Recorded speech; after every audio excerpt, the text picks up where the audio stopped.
Hi, I'm Megan Grebner with the, Shannon, I'm going to start that over. Hi, I'm Megan Grebner, Indiana Farm Director for Brownfield Ag News. And while there have been tons of campaigns and tons of um, talk about those presidential candidates, we're going to talk tonight a little bit about the ag issues and what some of the big things we need to focus on in the ag industry is watching during all of these campaigns, both on the Republican, Democrat, and Democratic sides. With us this evening is Kay Henderson, News Director for Radio Iowa. Good evening, Kay. Good evening. Well, we can't see you. We can definitely hear you. So Good. let's start first a little bit about the feel of the campaign and the issues that are being talked about right now in Iowa. And we can start with just broad issues as the Iowa caucus nears. Well, really the four ag issues that come up most frequently on the campaign trail here are number one, the ethanol production mandate, the RFS. Number two, farm subsidies. It's a particular interest among Republican voters. And three, the waters of the U.S. rule that has been talked about in Washington, D.C. It's obviously being talked about by Iowa farmers, and it's being discussed on the Iowa campaign trail. The fourth ag-related issue is the Trans-Pacific Partnership. There are some candidates who make the contention that it could expand ag trade, but most of the discussion about the partnership is a negative from the Republican candidates. They don't like the way it was negotiated. Some of them say they'd tear it up on their first day in office. So it's not very closely focused on the ag subsidy idea. I actually had a conversation with Rick Santorum this past week, who said he can clearly see the advantages it would yield to farmers in Iowa and the rest of the country if it were to pass. He just has some grave concerns about other parts of the accord. When we look at those issues, in the ag issues in general, do candidates have a pretty good grasp of them, especially when you look at the voters and the fact that agriculture really is such a small percentage of the U.S. population in general? Well, I think I'll let the Iowa voters give you sort of a measurement about whether they think the candidates are in tune with ag issues. I will say that even when candidates are in forums in rural areas, the majority of the questions that they get have nothing to do specifically with agriculture. I remember covering Scott Walker. If you don't remember, he at one time was running for president in a small venue in Greenfield, Iowa, and there was someone there from the renewable fuels community who was there specifically to ask a question about the ethanol mandate. But it was the only question that was specifically focused on that issue in an area where the majority of the people either had an interest in agriculture or were, first generation off the farm, or were working in an industry that had some relationship to agriculture. And then after the forum was over, I chatted with this gentleman who'd asked the question about specifically the ethanol issue. And he said it wouldn't be his number one issue when he went to choose whom to support on caucus night. So the candidates aren't really confronted with Iowans who say, hey, this is a make or break issue for me. You mentioned some of those other issues. The renewable fuel standard is one I think that's probably gotten a lot, I would assume has gotten a lot of play the last couple of weeks, and will on the ag side of things heading into the caucus. Are there any candidates' positions that we should be watching? I know it seems that Ted Cruz has been followed and talked about his position on ethanol. Any others? Well, as you referenced, the ethanol issue has become a bit combustible, if you will, on the political front this week. But it's really been talked about since last spring. Bruce Rastetter, who's a well-known in Iowa agribusinessman, he at one time had an interest in an ethanol production facility, hosted a forum at which most of the Republican candidates spoke. And after that was over, the Iowa Renewable Fuels Association came up with what they frankly referred to as their naughty and nice list. And there are two candidates among all of the candidates running both on the Republican side and the Democratic side, only two candidates who are on their naughty list. And that would be Rand Paul and Ted Cruz.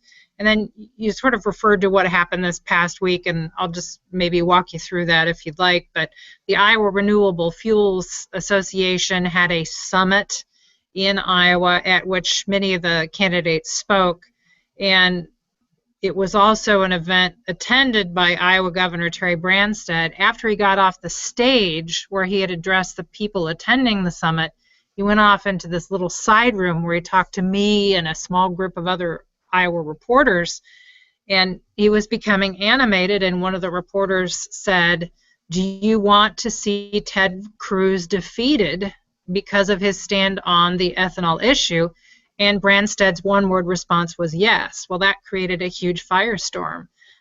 Steve King, who's a congressman from Iowa, he represents the northwest quadrant of the state, and coincidentally, it's the congressional district in the country that produces more ethanol than any other congressional district in the country. He's actually endorsed Ted Cruz, considers himself and presents himself to voters.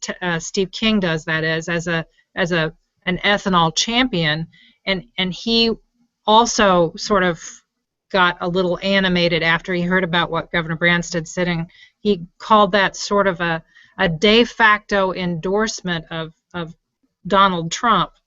Now, fast forward a couple of hours after this whole Steve King, Terry Branstad thing happens, and who shows up at the Ag Summit but Donald Trump, and he was beaming as he referred to Terry Branstad's statement about Ted Cruz. So it's been a really interesting week in Iowa politics.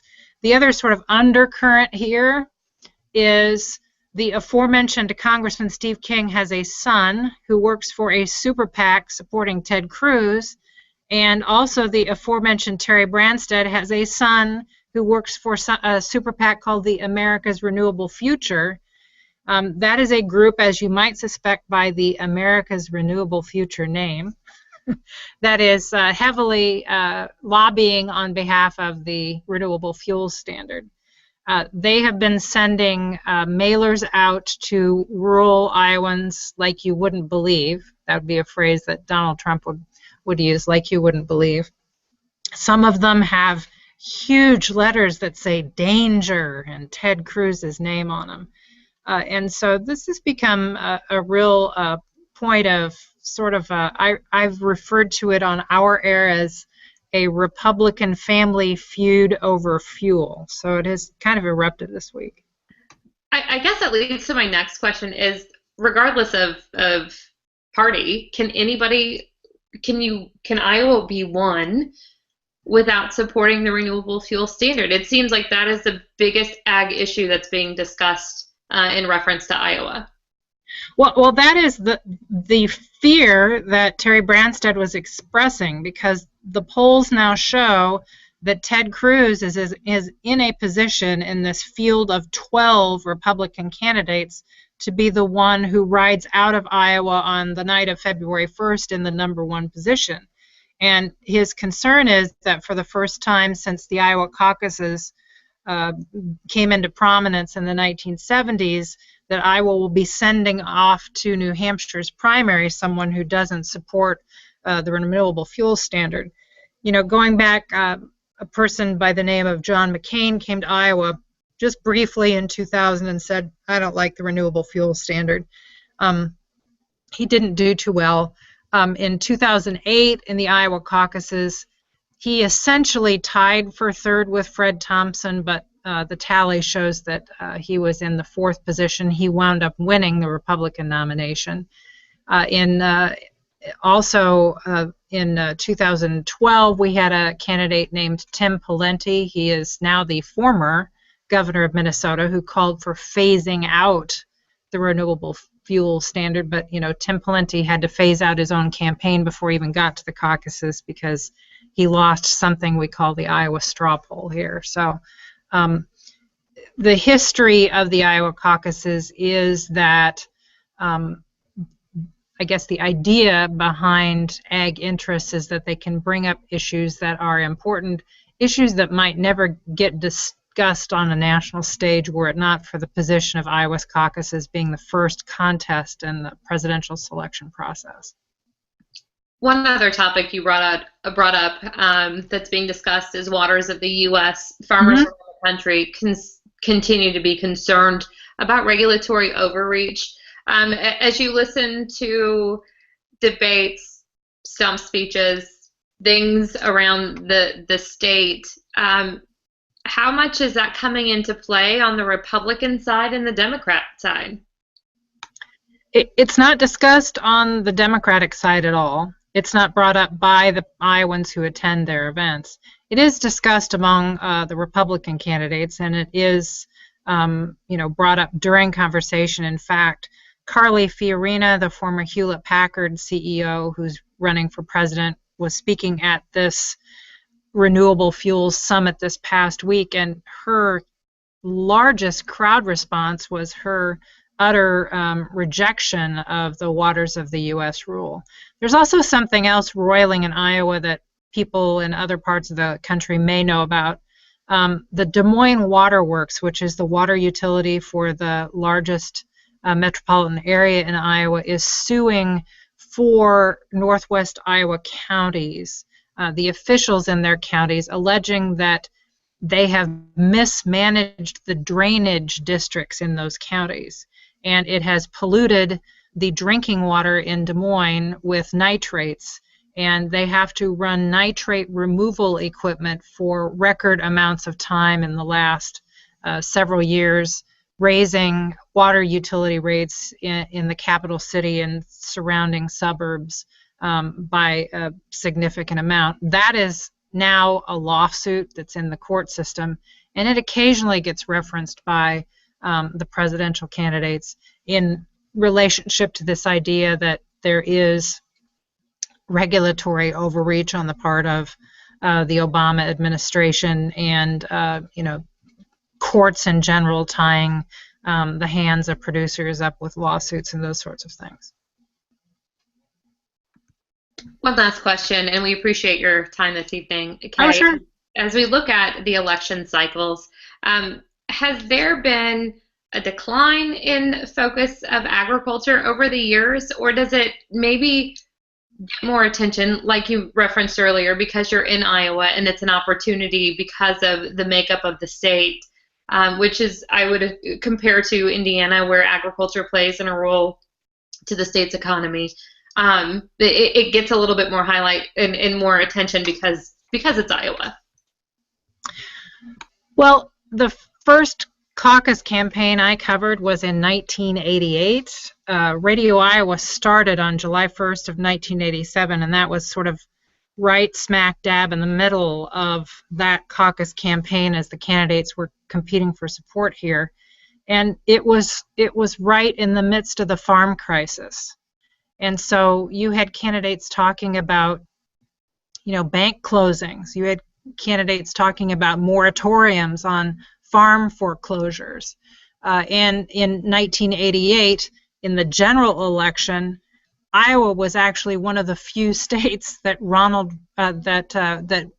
1984 rather, was one of the states that Ronald Reagan lost because of the farm issue, and people were so exercised about how they felt their federal government and the lending agencies that are, quasi-governmental entities were, foreclosing on farmers and creating real hardship in farm country. So it was a prominent issue in the 1988 campaign, and it's one of the reasons why Missouri Congressman Richard Gephardt was able to win the Iowa caucuses in 1988. And also a reason why a guy named Jesse Jackson finished third, because he was a populist out talking about the hurt in farm country. So over the years, it's been more about the economics of farming than about the romance of it. But now you have on the Democratic side, you have a candidate in Bernie Sanders who's talking about, you know, conglomerates, you know, monopolies, and he does talk about agriculture in a way that is a bit reminiscent about the stuff that I heard about in the 1980s. It definitely sounds like things will be continue to heat up over the next 10, 11 days before Which would be caucus. great, because I think it's 14 degrees here. Any closing comments, thoughts before we let you go this evening? Well, Iowans are hardy souls. The caucuses are a strange creature. You have to go to a precinct caucus. Some of these will actually be in somebody's living room. There will be more than 1,600 of them on the Republican side and more than 1,600 of them on the Democratic side. You have to go at a set time. It's not a day-long voting extravaganza. You have to go and be there by 7 o'clock or you can't participate. And then you have to sit around, and it's kind of an organizational meeting, and you have to wade through that. And then you get to, on the Democratic side, do this weird thing where you literally stand up for your candidate. You go on one side of the room and stand there, and they do math, and they determine if all the candidates are viable, and if you have an unviable candidate, and that means you don't have 15% support in the room. That means no one in the room can support that candidate. They have to go to another. So it's an interesting tradition. On the Republican side, it's much easier. They give you a piece of paper and you get to mark an X by the candidate you support. But it does provide sort of the first real focus group testing of the presidential campaign about which candidate's message is resonating. And, you know, on February 2nd, there are probably going to be candidates who will be former 2016 presidential candidates. Well, as a girl that loves politics, I can't wait to watch the Iowa caucus, and I will tell you one of my bucket list items is to someday be able to witness the caucus process for myself, firsthand. Come on over. I will definitely have to take you up on that one of these days. Kay, thank you so much. Thanks for the opportunity. Have a great evening. You too. Bye-bye.